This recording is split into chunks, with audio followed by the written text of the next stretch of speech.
This is the longest 15 seconds right here. They go much quicker. Try not to die. That's pretty much the best advice I can give you if you're thinking of doing a triathlon for the first time. Because nobody completes their first triathlon, they only survive it. A triathlon can be one of the most grueling athletic events a person can do. It's also one of the most hazardous to your health. Swimming, biking, running, drowning, crashing, getting a blister. The possibilities for catastrophe are endless. But if you're like me, you're thinking, cool. If so, here's a few things that I've learned that'll hopefully help you complete your first triathlon, or at least leave a competent-looking corpse. The first thing you need to do is pick your race.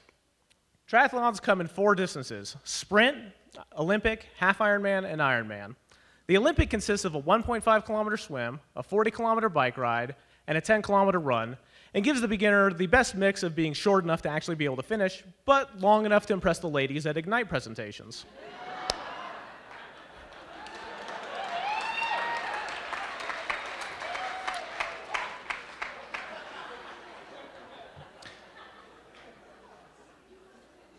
Next, training montages are in the movies for a reason. You need to train lots. Swim, bike, and run at least twice a week for a minimum of 12 weeks before your first race. Do you know how to swim? No? You should learn how to swim. The swim is the one part of the race where you can't stop, you can't rest, and you can't really fake it. You do know how to swim. Good. Then you should be swimming for 30 to 45 minutes in the pool, or be able to do that before you get in the lake. This is hard enough as it is in the pool, let alone when you're in a freezing cold lake and getting kicked in the face. Speaking of getting kicked in the face, it hurts a lot. The swim leg can be like the UFC while drowning. Races start in waves, which means there's a lot of kicking and punching that goes on for the first few minutes. I recommend starting in the back of the pack and let the other people kick and punch each other for the first 10 yards or so. Then you'll be able to start your race free and clear without having to worry about getting assaulted, at least until the wave behind you catches up. I recommend wearing a wetsuit. They're very expensive and they're very, very difficult to take off after the swim, but they'll give you buoyancy, which will keep you above the water, which is good. They keep you warm, and if nothing else, it gives the sharks another layer to have to get through before they get to you. To pee or not to pee? There are 2 schools of thought on this. One school says go for it. It's completely natural. It'll warm you up. The water will wash it away. The other school says,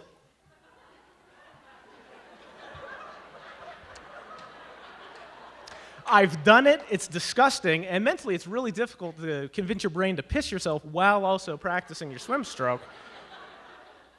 However, you don't want to pee all over your bike. Anyways, the point of this advice is, in either case, don't drink the water.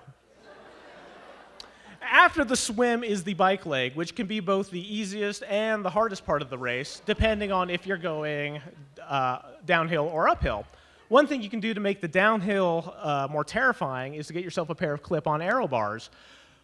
These will put you in a more aerodynamic position, which helps you go faster. The downside of this is, when your hands are on the aero bars, they're away from your brakes. And when my hands are on the aero bars and I'm going 40 miles per hour, I'm physically unable to pry them off of the aero bars to apply the brakes for fear of crashing, which makes me go too fast and leads to crashing anyways.